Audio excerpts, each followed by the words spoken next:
नमस्कार मित्रांनो, स्वागत करतो तुमचं मराठी यूट्यूब चॅनलमध्ये.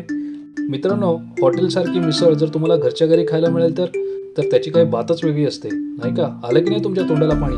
आता अशीच आपण झणझणीत चमचमीत चवदार मिसळची रेसिपी आपण पाहणार आहोत. तर चला मग सुरुवात करूया मिसळ रेसिपीला. तर मित्रांनो, आता आपण 1 वाटी मोड आलेली मटकी घेणार आहोत आणि ती कुकरमध्ये टाकून त्यामध्ये थोडंसं मीठ आणि हळद घालणार आहोत आणि कुकरची 1 शिटी काढून घेणार आहोत.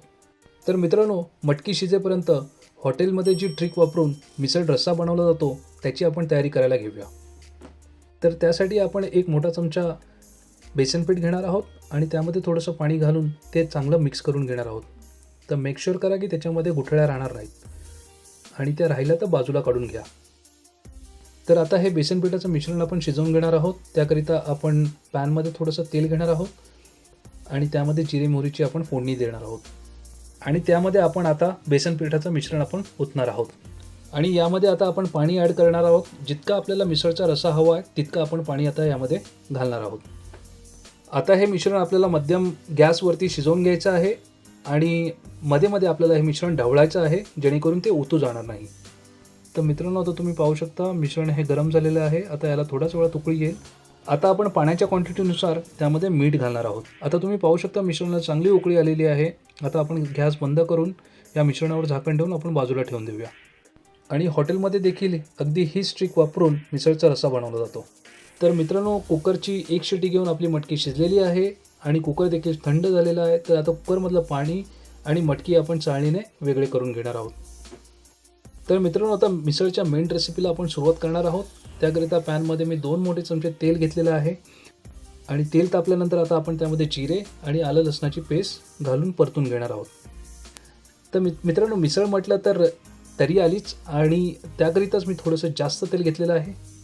आता यामध्ये आपण मध्यम आकाराचा बारीक चिरलेला कांदा घालणार आहोत आणि तो चांगल्या प्रकारे परतून घेणार आहोत. कांदा परतल्यानंतर आपण यामध्ये मध्यम आकाराचा टोमॅटो, बारीक चिरलेला टोमॅटो आपण घालणार आहोत आणि टोमॅटो लवकर शिजावे याकरिता आपण वरून मीठ घालणार आहोत. तर मित्रांनो, कमी तेलामध्ये चांगली तरी येण्यासाठी हॉटेलमध्ये जी ट्रिक वापरली जाते तर त्याच ट्रिकचा वापर आपण आता इथे करणार आहोत. तर त्याकरिता आपण मिश्रणामध्ये थोडीशी साखर ॲड करणार आहोत जेणेकरून आपल्याला चांगली तरी मिळेल. आता आपण यामध्ये 1 टेबलस्पून हळद घालणार आहोत. त्याचप्रकारे 1 टेबलस्पून लाल मसाला घालणार आहोत. तर लाल मसाला तुमच्या चवीनुसार तुम्ही ॲड करू शकता. जेवढी तिखट तुम्हाला लागेल त्यानुसार तुम्ही ॲड करू शकता. तर मित्रांनो, आपण आता मिश्रण परतून घेणार आहोत आणि आता यामध्ये आपण शिजलेली मटकी ॲड करणार आहोत. तर मटकीला तेल सुटेपर्यंत आपण हे मिश्रण परतून घेणार आहोत. तर मित्रांनो, मटकीला आपल्याला चांगलं परतवायचं आहे आणि जसं मी तुम्हाला सांगितलं, मटकीला तेल सुटेपर्यंत आपल्याला हे मिश्रण चांगलं परतून घ्यायचं आहे आणि यामुळेच मटकीला चांगला स्वाद येतो. तर मित्रांनो, आता तुम्ही पाहू शकता मटकीला चांगलं तेल सुटलेलं आहे. आता यामध्ये आपण 2 चमचे मिसळ मसाला घालणार आहोत. जर तुमच्याकडे मिसळ मसाला अवेलेबल नसेल तर मिसळ मसाल्याची रेसिपी मी व्हिडिओच्या शेवटी दिलेली आहे. तुम्ही ती वापरून मिसळ मसाला बनवू शकता अथवा तुम्ही 2 चमचे गोडा मसाला ॲड करू शकता. गोडा मसाल्याने देखील मिसळला चव ही हॉटेलसारखीच येते. तर यामध्ये आता आपण 1 चमचा एव्हरेजची काश्मीरी लाल तिखट घालणार आहोत आणि त्यामुळेच मिसळला चांगला कलर येणार आहे. तर मित्रांनो, आता आपण मसाले चांगले एकत्र करून घेऊया. मित्रांनो, आता आपण गॅस बारीक करणार आहोत आणि आता यामध्ये आपण मटकीचं जे निथळलेलं पाणी आहे ते आपण ॲड करणार आहोत. ॲड करतेवेळी आपल्याला एक काळजी घ्यायची आहे. पाणी ॲड केल्यानंतर लगेचच आपल्याला त्यावरती झाकण ठेवायचं आहे जेणेकरून त्यातली वाफ ही बाहेर जाणार नाही आणि त्यामुळे मिसळचा स्वाद हा टिकून राहील. मित्रांनो, यामध्ये आपण शिजवलेलं बेसन पिठाचं पाणी ओतणार आहोत. पाणी ओतून झाल्याच्या नंतर आपण गॅस बंद करणार आहोत. यावरती झाकण ठेवून हे मिश्रण असं 10 मिनिटं ठेवणार आहोत. 10 मिनिटं झाल्याच्या नंतर आपण पाहू शकता की मिश्रणाला मस्त अशी तरी आलेली आहे. तर आता आपण गॅस चालू करून ही मिसळ मंद आचेवर 10 ते 15 मिनिटं उकळून घेणार आहोत. आता मित्रांनो, तुम्ही पाहू शकता मिसळला उकळी यायला सुरुवात झालेली आहे. आता यातली काही तरी मी एका बाउलमध्ये काढून घेणार आहे आणि सर्व करताना याच तरीचा मी उपयोग करणार आहे.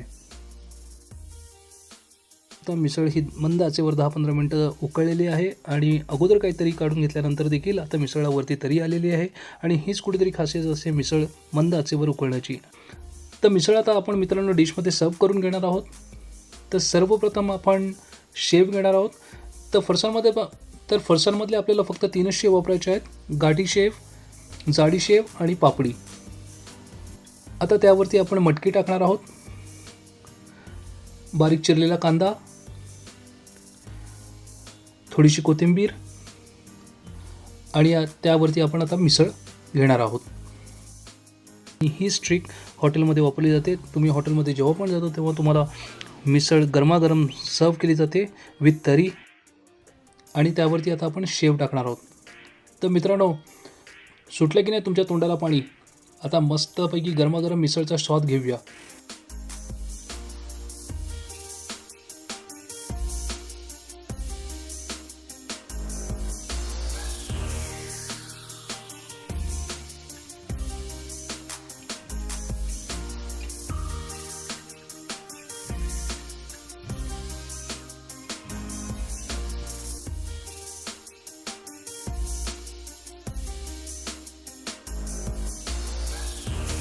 मित्रांनो, ही रेसिपी नक्की घरी ट्राय करा आणि मला कमेंटमध्ये कळवा तुमची रेसिपी कशी झाली ती. थँक्यू.